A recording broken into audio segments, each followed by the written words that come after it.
The creativity of Detroit hair designers influenced styles throughout the world because of traveling mediums like My Dad's Hair Designer magazine and touring shows like Hump the Grinder's Hair Wars. David Humphreys, aka Hump the Grinder, took hair designers from Detroit around the country with his show Hair Wars. He gives some insight on why Detroit is the hair capital. As we started traveling, people was oohing and ahhing about Detroit because we the hair capital. And everybody said, well, how the hell y'all the hair capital? Okay?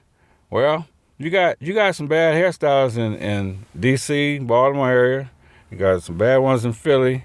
You go to any city in America and say, name 5 people that are hairstylists from Detroit, and they can probably name 10. So Detroit always had great representation, and no other city was that aggressive. That's why it's the hair capital. My dad, Billy Badass Cason, got into the hair industry after the Army. He went to barber school and later created Hair Designer magazine that's been highlighting Detroit hair designers for over 30 years. He gave some insight on Detroit being the hair capital. So we started giving hair shows. My first hair show was at the Detroit West Club. A little small, place, but the hair designers wanted to show their work.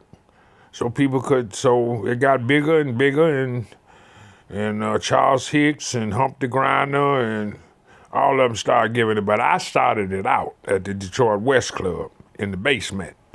And Detroit basically was the hair designer capital of the world because there used to be a lot of pimps here.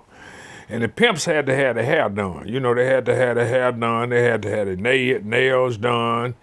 A lot of them wore makeup. So this was like a pimp town, so that's why the hair industry was kind of big here.